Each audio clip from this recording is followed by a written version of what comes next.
E aí, pessoal, sejam bem-vindos para a última aula do curso de Segunda Carta a Timóteo, aqui da EBD Impulse. Bem, nessa quarta aula, vamos fazer uma recapitulação bem rápida do que já foi dito aqui, né? Você que está vendo esse vídeo de trás para frente e não viu nenhuma outra aula, essa carta aqui de Paulo a Timóteo é uma carta de caráter pessoal. Um dos objetivos de combate de Paulo para exortar Timóteo é combater as heresias que acontecem naquele contexto onde o Timóteo está inserido. Sem falar que é uma carta pessoal a Timóteo, então, obviamente, é uma carta que busca encorajar Timóteo a seguir firme na palavra e no objetivo que ele tem como um líder ministerial do evangelho ali naquela comunidade. Então, eu vou ler um texto para vocês agora que é um argumento dessa carta, tá? Que diz assim: mesmo diante de um cenário extremamente controverso, Timóteo deve cumprir com a obra da qual fora designado, não relevando as circunstâncias adversas que estão ao seu redor, mas fazendo conforme seu chamado. Dedicando-se no preparo e estudo bíblico. Gente, essa frase aqui, dedicando-se no preparo e estudo bíblico, vai ser o objeto praticamente do nosso estudo. A gente vai se aprofundar muito nisso, tá?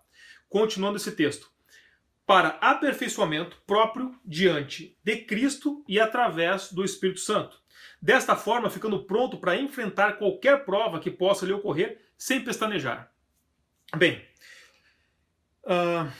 se a gente voltar um pouquinho nos evangelhos e lembrar do que está escrito em Marcos, vejam só que sacada legal que J.C. Ryle nos traz no estudo do livro de Marcos, né?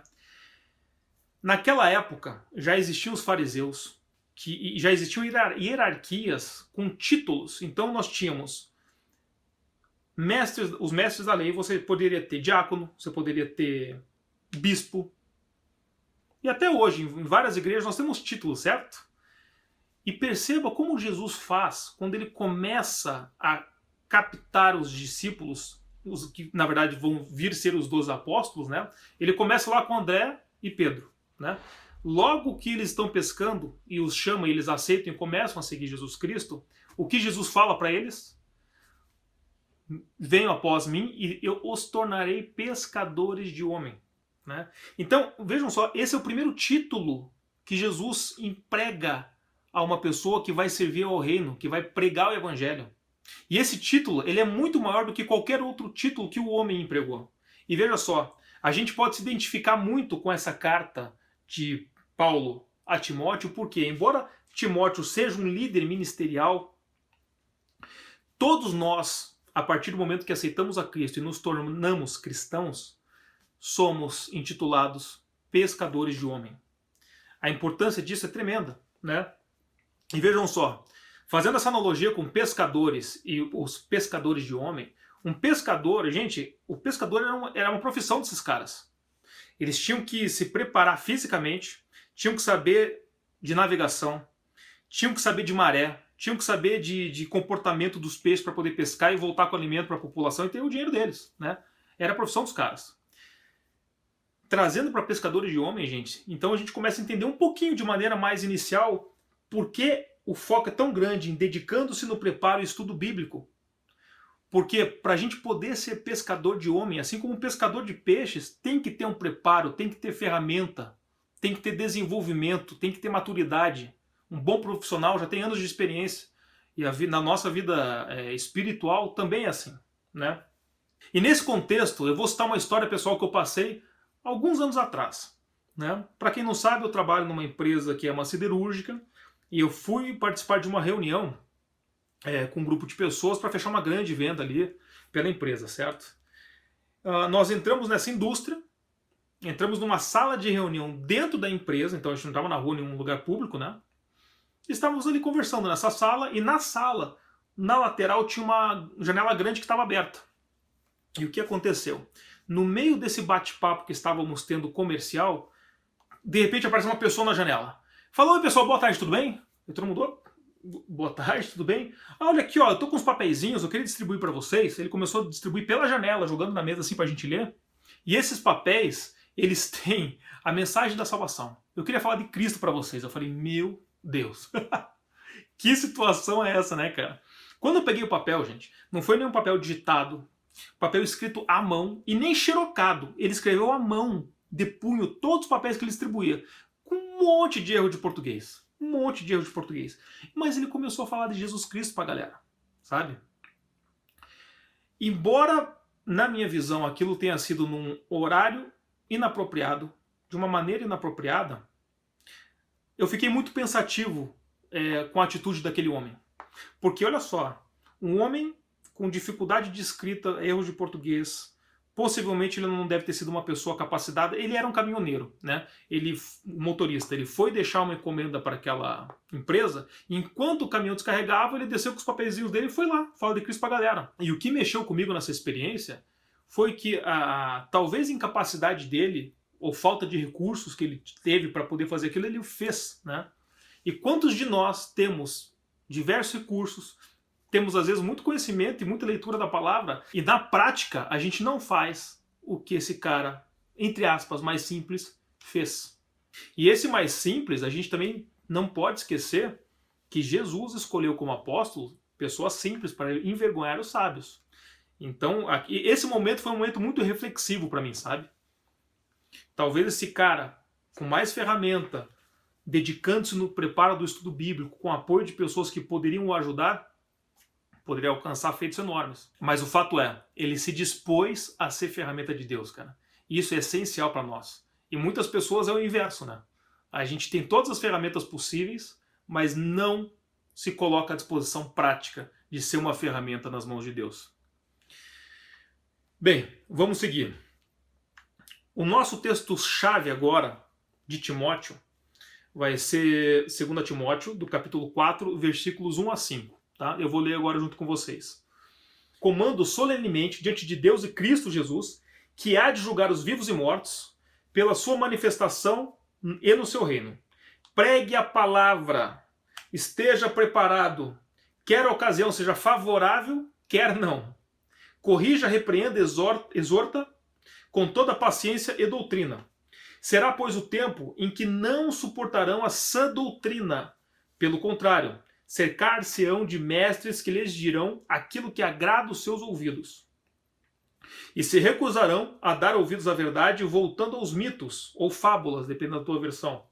Tu, porém, se sóbrio em tudo, suporte as aflições, faz o trabalho de um evangelista e cumpre o teu ministério.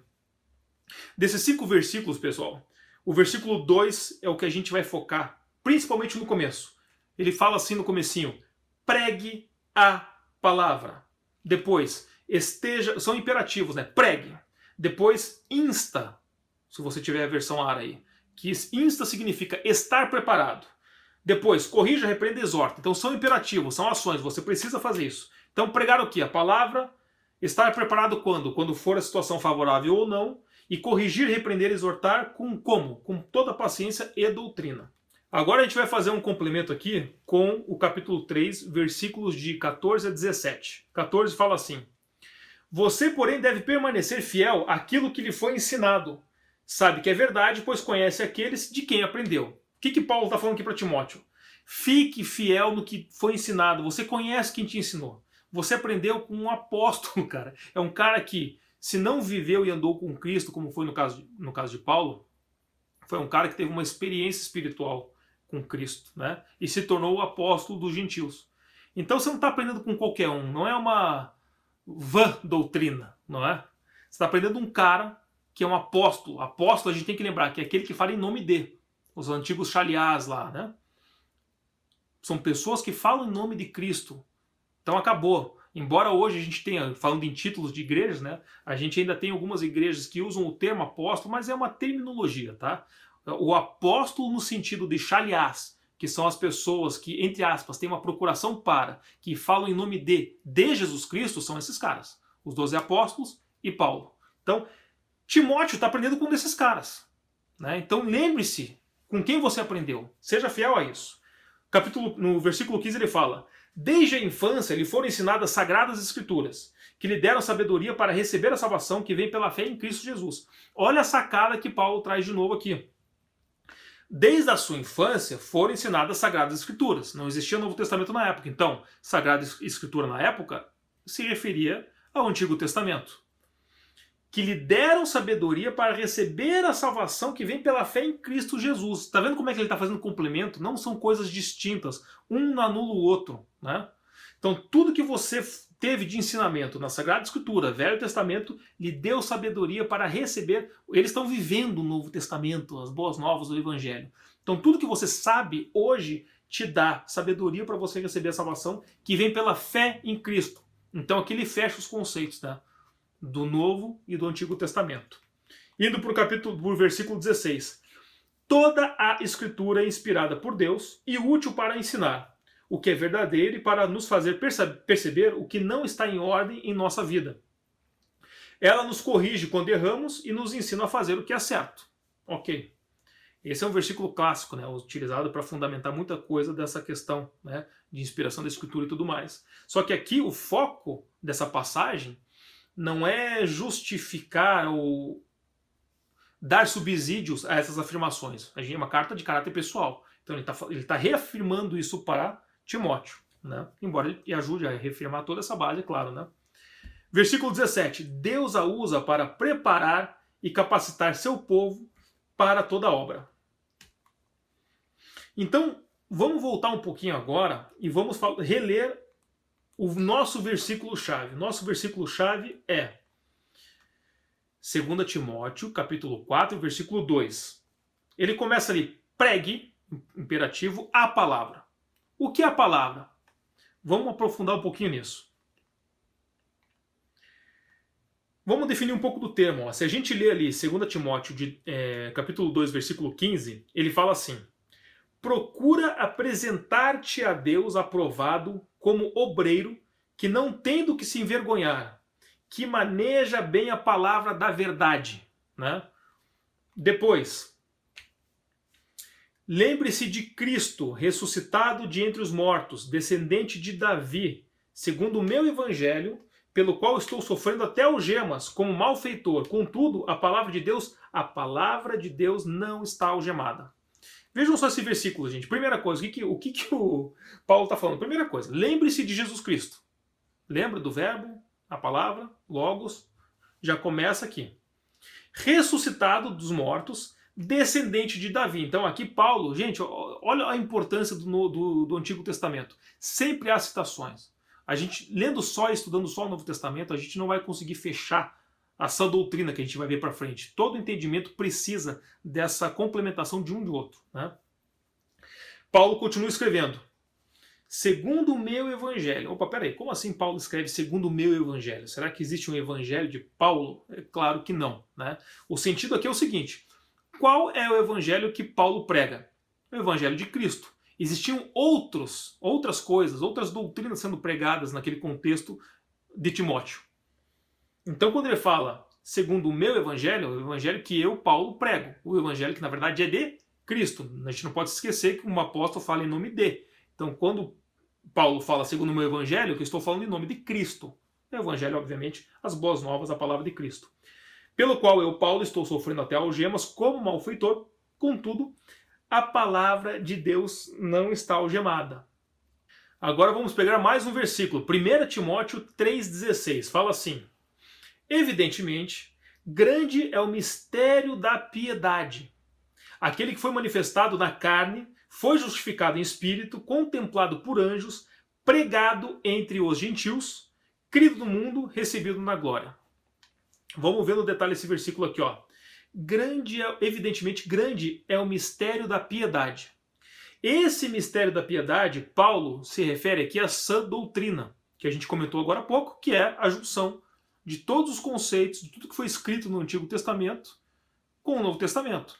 A gente pode lembrar de Mateus capítulo 5, quando Cristo fala, não vim para revogar o Antigo Testamento, não vim para revogar os profetas, vim para cumprir. Ou seja, não se anulam, tá? Então, quando a gente fala em sã doutrina, é esse complemento do Antigo com o Novo Testamento. Isso significa que o mistério da piedade é a sã doutrina. Por quê? A gente não pode esquecer que até nos dias de hoje existem pessoas que leem o Antigo Testamento, mas não acreditam em Cristo, não acreditam nas boas novas no Evangelho, que é isso que nós estamos aqui estudando hoje. Né? Então eles não têm essa sã doutrina que Paulo aqui diz, que é esse mistério da piedade, que é a junção de tudo. Né? Esse ciclo ele é completamente fechado quando a gente une os dois. E ele continua: aquele que foi manifestado na carne, foi justificado em espírito, contemplado por anjos, pregado entre os gentios. Se nós pegarmos, gente, a palavra grega aqui de pregado, não confundir com pregado de crucificado, não é isso. O pregado aqui é o falar, é a palavra. Se você pegar João 1:1, quando ele cita que Jesus era o verbo, a palavra em grego é logos, é a mesma palavra usada aqui. Quando ele fala pregado entre os gentios, ele foi logos, foi a palavra, ele foi dito entre os gentios, né? Jesus que era o verbo, ou seja, está tudo ligado. Jesus que era a palavra, que era o verbo, foi pregado aqui entre os gentios. Crido no mundo, recebido na glória. Será, pois, o tempo em que não suportarão a sã doutrina. Pelo contrário, cercar-se-ão de mestres que lhes dirão o que agrada os seus ouvidos e se recusarão a dar ouvidos à verdade, voltando-se às fábulas, aos mitos. Olha só essa passagem, pessoal. Não suportarão a sã doutrina, que é o que a gente acabou de explicar. Vão se recusar a escutar para escutar o que agrada os seus ouvidos. Será que isso acontece nos dias de hoje, né? Com várias igrejas prometendo salvação, teologia da libertação e tudo mais? Né? De novo, a gente tem que ver todo o globo. Isso é essa doutrina, né? Antigo Testamento, Novo Testamento, benefícios de se tornar um cristão e toda a carga que vem junto. Né? Não é só benefícios que teremos na vida ao se tornar cristãos. E aqui vamos resumir em uma frase o que seria a sã doutrina. As boas novas que Deus fez em Cristo formam o padrão pela qual a doutrina, assim como o entendimento que alguém tem da lei, Antigo Testamento, são julgados juntos como sendo sãos. É isso que nós já tínhamos explicado o que é sã doutrina. Agora vamos entrar um pouco na razão ser Cristo. O que é essa palavra? Um pouco de prática, né, em nossas vidas. Vamos pegar agora 2 Timóteo, vamos ler alguns versículos. Vamos começar ali, ó. 2 Timóteo 2:8. Fala assim: lembra-te de Jesus, Cristo ressuscitado entre os mortos, descendente de Davi, segundo o meu evangelho. Primeira coisa, pessoal, isso aqui é um exemplo. Paulo está escrevendo isso. Então vamos ver o exemplo de Paulo, né? Como que Paulo consegue se estimular para continuar combatendo a fé e continuar nesse sofrimento, porque Paulo está sofrendo por Cristo, né? Está preso, está em Roma. Primeira coisa, lembre-se de Cristo, lembrança de Cristo, que ressuscitou dentre os mortos, né? Para a remissão de todos os nossos pecados, para nos dar a vida eterna, a salvação. Isso é uma prática para nós. O que mais? Vamos ler o versículo 10. Por esta razão, tudo suporto, Paulo dizendo, por causa dos eleitos, para que também eles obtenham a salvação que está em Cristo Jesus com eterna glória. Ora, se nós somos convocados como cristãos para pregar o evangelho, sermos pescadores de homens, isso é alguma coisa um tanto quanto óbvia, que é uma finalidade de servir ao próximo, alcançar esses eleitos. Os eleitos aqui seriam as pessoas que viriam a ter a salvação em Cristo, a salvação eterna. Então, lembrança de Cristo e lembrança das pessoas que nós, como ferramentas, nós não temos o poder de salvar ninguém, mas como ferramentas de levar a Cristo para que sim Cristo faça, através do Espírito Santo, a sua obra. Vamos ler agora o versículo 1 e 2. Tu, pois, filho meu, fortifica-te na graça que está em Cristo Jesus. E o que de minha parte ouviste através de muitas testemunhas, isto mesmo transmite a homens fiéis e também idôneos para instruir a outros. Ou seja, é pregar a palavra, pessoal, é transmissão da palavra, né? Versículo 3. Participa dos meus sofrimentos como bom soldado de Cristo Jesus. Tá vendo, gente? Como é essa doutrina que ele coloca em suas palavras? Não é só benefício. Tem aqui, ó, participa também de toda a minha alegria, mas também dos sofrimentos, porque isso vai acontecer. Né? Isso é essa doutrina. Faz parte dessa doutrina. Além dos estímulos que Paulo nos coloca aqui na Bíblia, na carta a Timóteo, para seguir no bom combate, vamos ver um pouco agora da prática, o que fazer de acordo com as palavras aqui. Vamos ler 2 Timóteo 2, versículos 3 e 4. Diz assim: participa dos meus sofrimentos como bom soldado de Cristo Jesus Nenhum soldado em serviço se envolve em negócios dessa vida, porque o seu objetivo é satisfazer aquele que o arregimentou. Bem, aqui é aquela clássica frase dele, não é? Que é como combater o bom combate. Nos colocarmos como soldados para servir aquele que o arregimentou, né? Nós vamos ser servos da onde nos alistamos.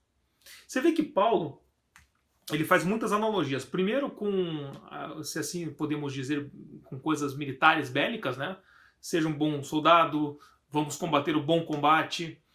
E também isso faz muitas analogias com atletas. Se a gente pegar lá 1 Coríntios, capítulo 9, versículo 24, se eu não me engano, ele fala assim, que o atleta em tudo se domina, porém correm atrás de uma coroa corruptível e nós corremos atrás da salvação, que é uma coroa incorruptível, né?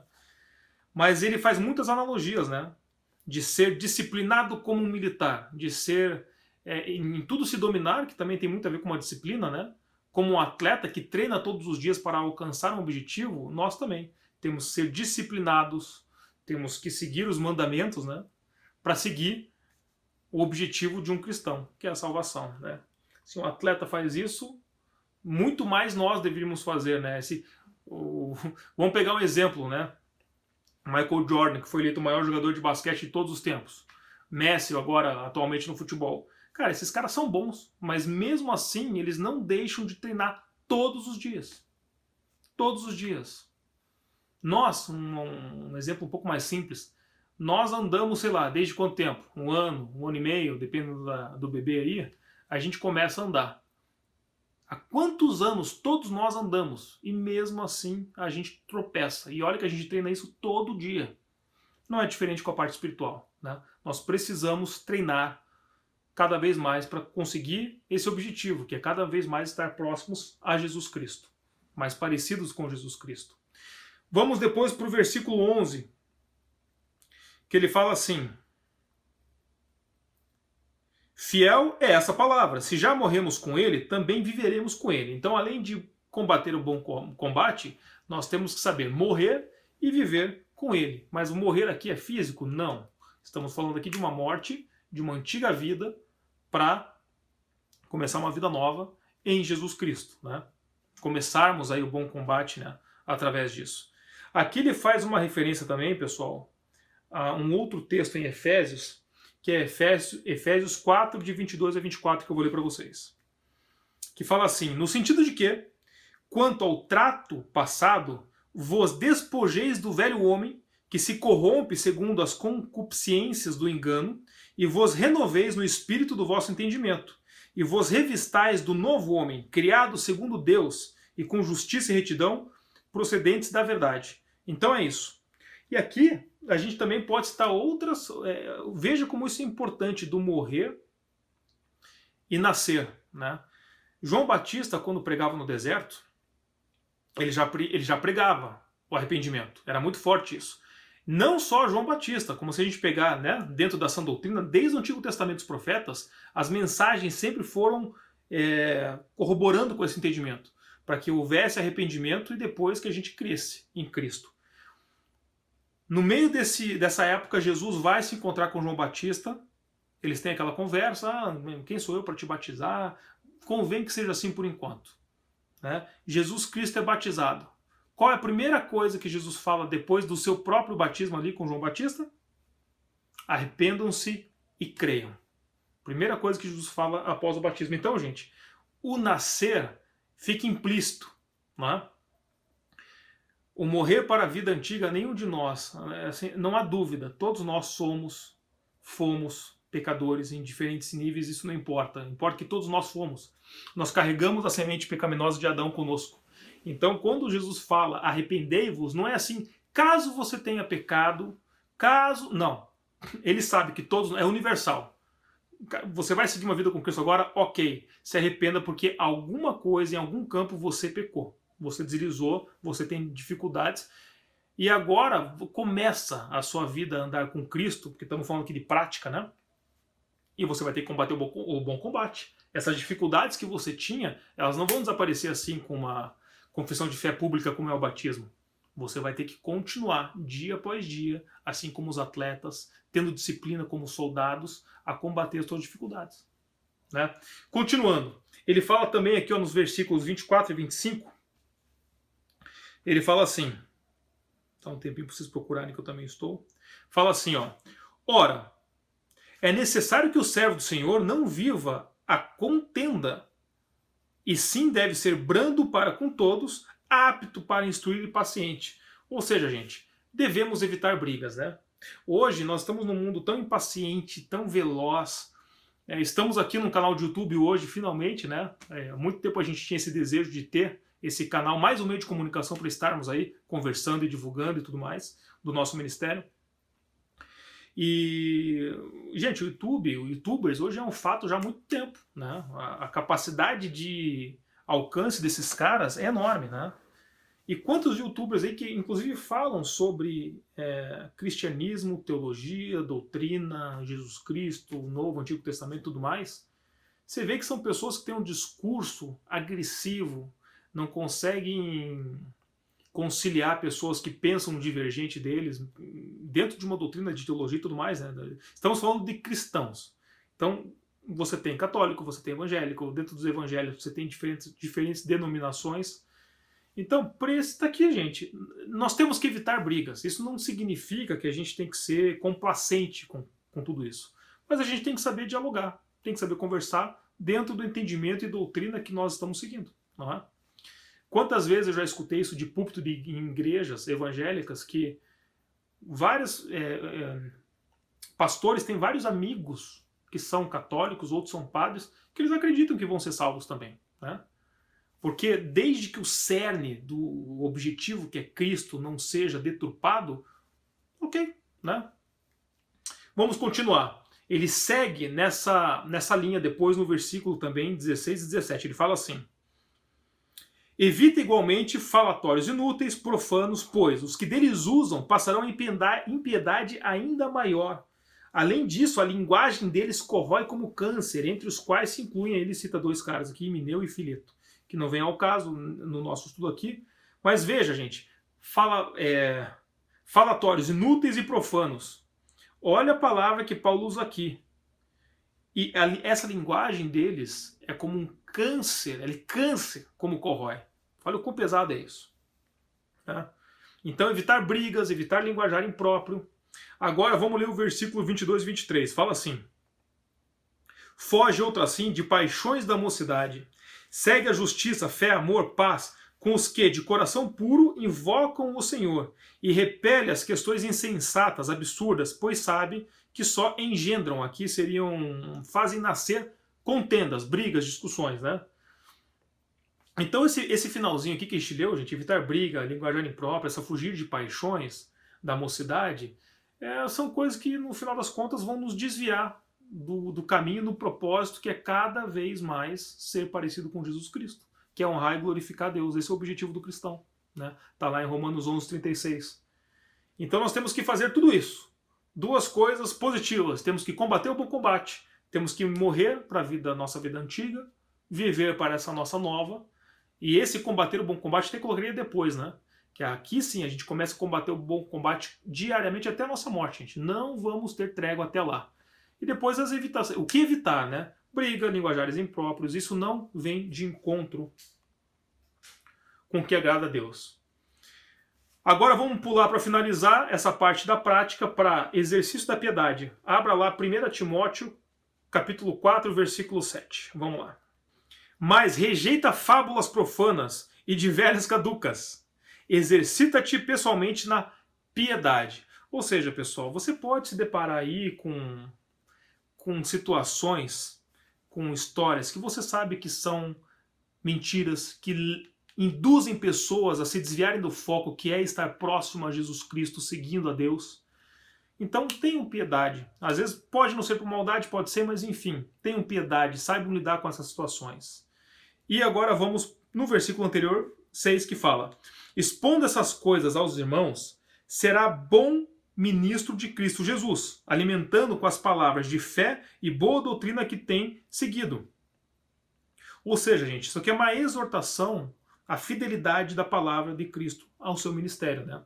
Pregue a palavra. De novo, a palavra, né? Continuando no capítulo 4, versículo 2, nós vamos ver agora os outros comandos que o texto nos traz. Vamos ler lá, ó. Prega a palavra, insta, ou seja, esteja preparado. Então, estar preparado é um outro comando. E o que significa isso? Bem, nós acreditamos que a palavra de Deus está dentro das Escrituras, que foram inspiradas por Deus. Então, nós precisamos ler a Bíblia para estar preparados, certo? Continuando, quer a ocasião seja favorável ou não, corrija, repreenda e exorte com toda paciência e doutrina.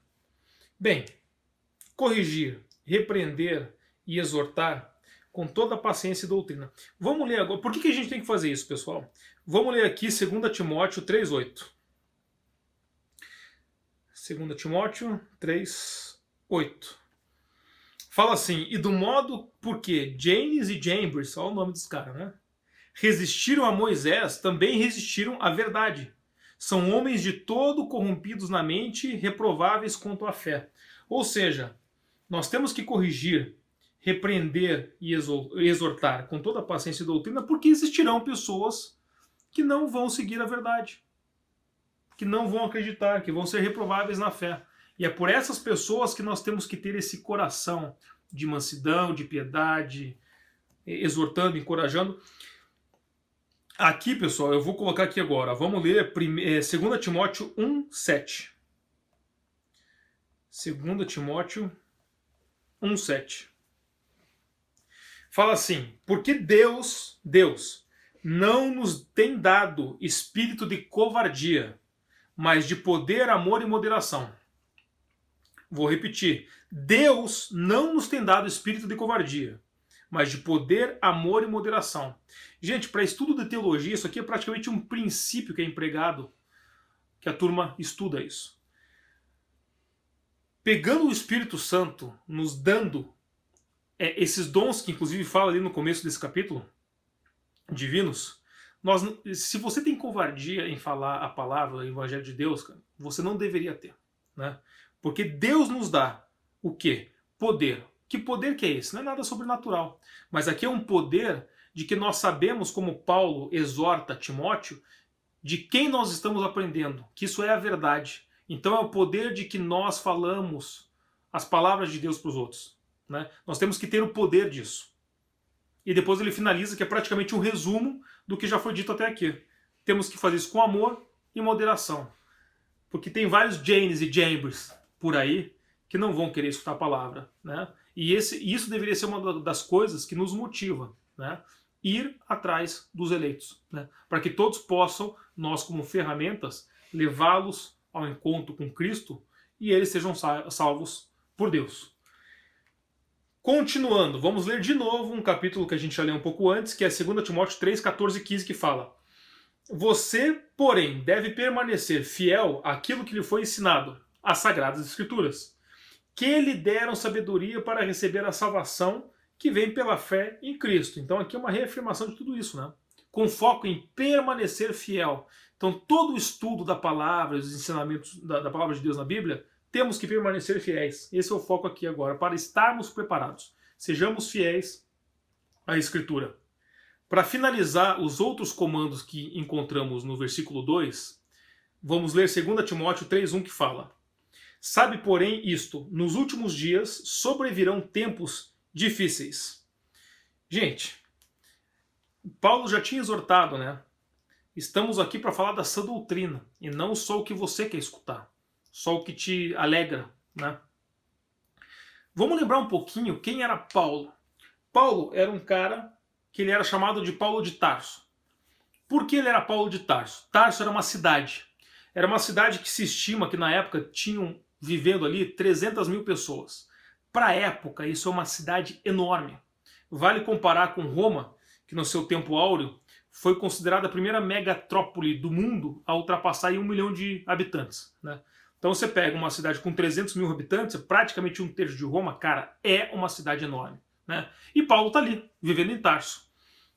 Naquela época, ele era um fariseu, filho de fariseus, Naquela época, para você poder ingressar numa universidade, num lugar de estudo e ter aula com pessoas altamente qualificadas e letradas, o que não era algo tão normal como é hoje para nós, era caro. Você tinha que ter grana para pagar esses caras. E ele era um cara de uma família que tinha dinheiro. Então ele passou por tudo isso. Ele vinha de uma situação econômica boa, ele teve a sua capacitação. No futuro, ele virou um fariseu muito respeitado, fazia parte lá da reunião quando tinha reuniões no Sinédrio, ele estava lá com os caras. Paulo estava presente quando Estevão foi apedrejado, lembra? Houve dentro do Sinédrio que naquela época não fazia uma distinção, naquela época naquele local, né? Não fazia uma distinção entre lei e religião. Elas andavam juntas. Então o Sinédrio, através das leis religiosas, tinha sentença, tinha julgamento e sentença. E Estevão foi apedrejado e morto por uma decisão do Sinédrio. Paulo estava lá com os caras, né? Passado o tempo, o que acontece? Na época, o que nós hoje cristãos somos chamados, eles não eram chamados assim. Eles eram chamados de iniciantes do caminho. Por quê? Porque Jesus fala na Bíblia, eu sou o caminho, tá lá. Então, como ele se coloca como eu sou o caminho, eles começaram a se referir a Cristo como os iniciados do caminho, as pessoas do caminho, né? Começa a crescer, crescer, crescer, e Paulo, sendo um fariseu que discorda dessa nova doutrina, desse novo evangelho, dessas boas novas, ele é um perseguidor dos cristãos da época, os iniciados do caminho. E existe, e Paulo, como foi um cara letrado, estudado, a gente vê que ele usa termos bélicos militares, ele tem muita noção de movimentos militares, né? E ele sabe que Damasco é uma cidade estratégica, porque ali é uma cidade de comércio e que muitos povos vão e voltam para fazer compra e venda. E dentro de Damasco começa a crescer o cristianismo. A doutrina, o evangelho começa a crescer ali. E Paulo falou, olha, a gente tem que pedir isso. Então eu peço autorização para ir até Damasco, ele recebe essa autorização para ir atrás, para perseguir os cristãos. E ele não vai sozinho, ele vai com uma galerinha, tipo uma mini milícia. Ele vai com pessoas armadas para ir perseguir mesmo esses caras. O que acontece quando Paulo está indo para lá? Eu estou só contextualizando, gente. Dentro desse versículo que ele fala sobre virão dias difíceis, ele não está falando só o que você quer. Existem fardos a serem carregados quando a gente assume uma posição de seguir a Cristo. A gente tem que abrir mão de muita coisa. Quem já entregou a vida a Cristo aqui sabe, né? Por mais simples que seja deixar um tipo de amizade ou de frequentar coisas se você tinha algum tipo de prazer naquilo, nós abrimos mão, morremos para a vida antiga. E Paulo passa por isso e coisas muito piores. Porque quando ele está indo a caminho de Damasco, com a sua milícia para perseguição, cai o cavalo, ele cai do cavalo, fica cego. Tem um encontro lá espiritual com Cristo. E uma coisa que me chama a atenção de um vídeo que eu vi um tempo atrás é que, por motivos éticos, eu não vou citar o nome da pessoa, mas uma pessoa de grande influência no Brasil tem uma opinião, tem uma opinião que é assim. Para mim, aquele contexto em que Paulo cai do cavalo e fica cego, nada mais foi do que uma queda. Houve ali um termo técnico que é um entussimento que gera uma hemorragia no nervo óptico.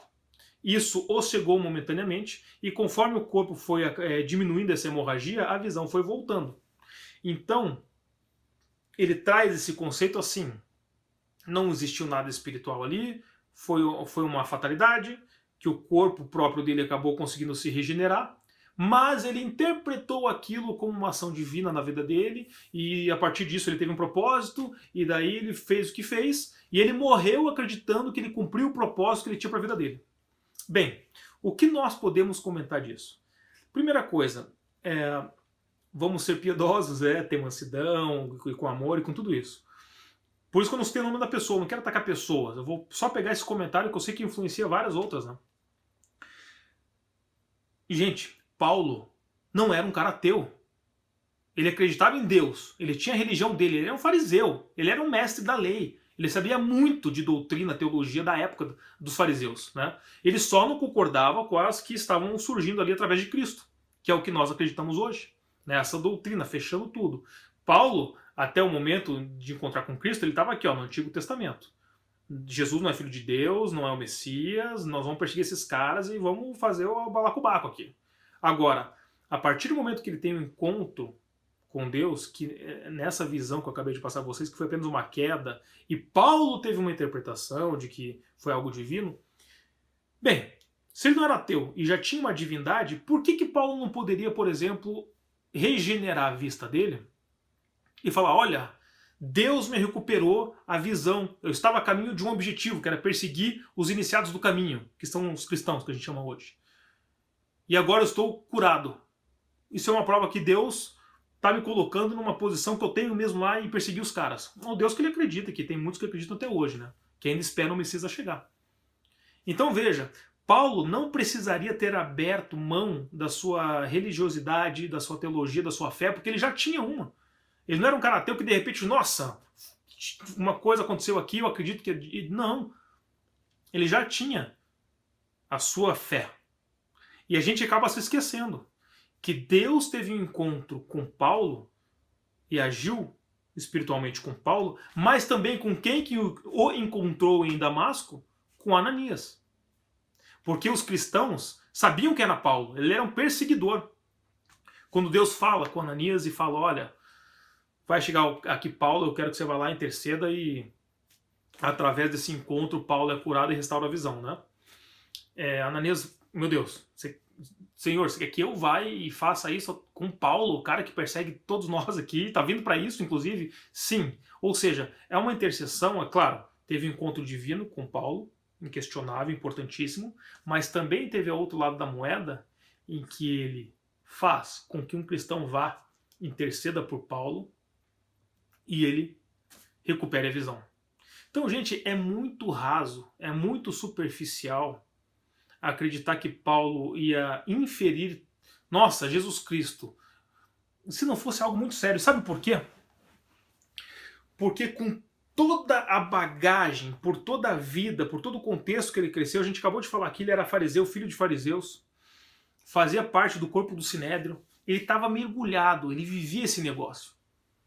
Então, a partir do momento, não foi fácil para ele rompe com os fariseus e começa a seguir a Cristo, veja só no limbo que ele acaba se encontrando. Porque ele joga para trás. Gente, ele tinha grana, ele tinha uma vida, vamos colocar assim, entre aspas, estável, né? Para os padrões daquela época. Ele não precisava. Largar para ele era abrir mão de muita coisa que nós damos valor no mundo, dinheiro, estabilidade. Ele fez tudo isso. Ele largou. E eu fico imaginando assim, cara. Imagina um encontro de cristãos.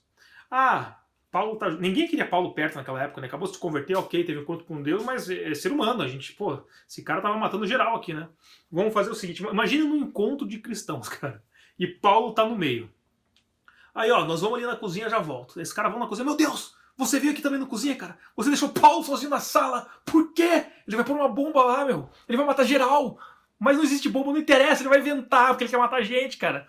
Brincadeiras à parte, gente, existia uma desconfiança enorme do povo de Deus com essa inserção de Paulo junto. Então existia uma desconfiança, Paulo teve que batalhar muito para conseguir a confiança dessa turma, inclusive dos apóstolos, e ele largou tudo para trás da galera que ele convivia. Ou seja, ele estava num limbo, gente. Ele largou tudo para trás para entrar num mundo muito mais difícil para ele de vida. Então isso é lógico? Não, cara. Até a gente pegando uma razão, analisando apenas fatos, ele não tinha por que fazer isso. Ele não tinha por que, entre aspas, dificultar tanto a vida dele se ele realmente, gente, não tivesse tido um encontro espiritual transformador da vida dele com Jesus Cristo. Não tem como acreditar. Para quem lê a Bíblia, para quem conhece a palavra, para quem já teve experiências, não com a sua própria vida, mas com de pessoas próximas, não tem como acreditar que Paulo não tenha tido uma experiência realmente espiritual com Cristo, sendo que ele fez tudo o que ele fez, né? Após isso, gente, estamos aqui lendo carta de Paulo a Timóteo, 50% do Novo Testamento é obra de Paulo, a escrita, o texto positivo que a gente fala, né? Então, gente, Paulo sabe o que é enfrentar dificuldade, foi preso por causa disso, né? Não precisava disso, gente, ele já estava no status que ele era popular, né? Estabilidade, não precisava disso. Então, se põe no lugar dessa história, né? Será que você faria tudo isso porque... Por quê? Porque a tua visão recuperou e você achou que era divindade? Tinham outras divindades. Ele não precisaria atribuir isso a Jesus Cristo, né? De novo, ele não era um cara ateu.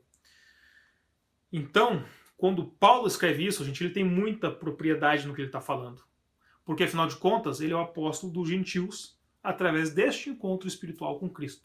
Né? Ele não fez parte daquele discipulado, ele não andou e conviveu com Cristo no período dos 12. Mas esse encontro com Cristo, fez com que ele fosse um apóstolo, uma pessoa que falasse em nome dele. E para finalizar o nosso estudo aqui da segunda carta a Timóteo, nós vamos entrar na aplicação. Como falar dessa palavra? Então vamos citar alguns exemplos aqui de vários textos. Vamos lá, se você quiser acompanhar, abre Mateus capítulo 18, versículo 15. Eu vou ler para vocês. Se o teu irmão pecar contra ti, vai arguí-lo entre ti e ele só. Se ele te ouvir, ganhou o seu irmão. Ou seja, aqui é um exemplo de correção, né? Quando nós usamos da palavra para falar na prática, aqui está um exemplo de correção. Vamos agora para Lucas 17:3, que fala assim: acautelai-vos, se o teu irmão pecar contra ti, o repreenda, e se ele se arrepender, o perdoe. Então aqui nós não estamos corrigindo, aqui nós estamos repreendendo. Repreenda quando você vir algum irmão pecando contra ti, e se ele se arrepender, o perdoe. Né? Estamos usando a palavra para exercer isso. Vamos agora para 1 Timóteo 5:1, que fala assim: não repreendas ao homem idoso, antes o exorte como a um pai, e aos moços como irmãos. Ou seja, gente, aqui é uma exortação. Isso vai de encontro com tudo que a gente já falou aqui, né? A questão do amor, da piedade, da mansidão, de domínio próprio, né? Quando você for exortar alguém, se for mais idoso que você, faça como se fosse um pai, uma mãe, uma pessoa mais velha, com respeito. Se for uma pessoa jovem, como um irmão, ou seja, sempre com respeito, sem briga, sem enfiar o dedo na ferida, né? Não é para isso que a palavra de Deus serve. Então a gente viu aqui um exemplo de correção, repreensão, exortação. Agora também existe um método de como fazer o falar da palavra. Vamos para Romanos 6,17, que fala assim: mas graças a Deus porque outrora, escravos do pecado, contudo, viestes a obedecer de coração a forma de doutrina a que fostes entregue. Ou seja, pessoal, o que ele está dizendo, né? A sua vida antiga, um escravo do pecado, agora você obedece de coração a forma de doutrina que foste entregue. Ou seja, existe uma doutrina a qual nós nos entregamos de coração. Vamos para 1 Timóteo 4,12.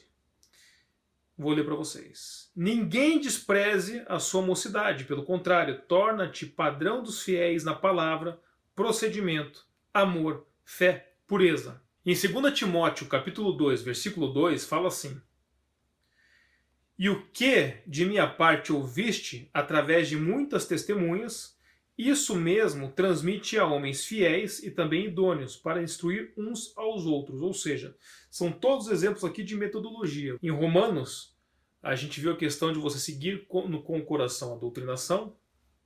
Em Timóteo 4:12, tem todo o procedimento ao que você deve ser fiel da palavra, no procedimento, amor, fé, pureza. E em 2 Timóteo tem essa questão da transmissão da palavra, né? Então tudo isso forma uma doutrina de como se transmitir, falar e exercer a palavra. E para finalizar, nós vamos ler aqui 2 Timóteo. Vou até pegar aqui 2 Timóteo 3, de 10 a 13, que fala: tu, porém, tens seguido de perto o meu ensino, procedimento, propósito, fé, longanimidade, amor, perseverança.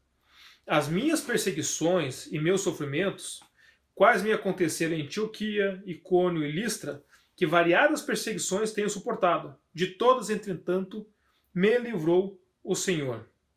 Ora, todos quantos querem viver piedosamente em Cristo serão perseguidos, mas os homens perversos e impostores irão de mal a pior, enganando e sendo enganados. Ou seja, aqui, pessoal, por tudo que Paulo relata da sua experiência, ele compartilha com nós a paciência em você continuar, mesmo sendo perseguido, tendo dificuldades. De novo, aquela paciência que nós devemos ter em continuar pregando o Evangelho. E assim finalizamos a segunda carta de Paulo a Timóteo. Espero que vocês tenham aproveitado aqui o nosso curso de IBD e até a próxima. Grande abraço.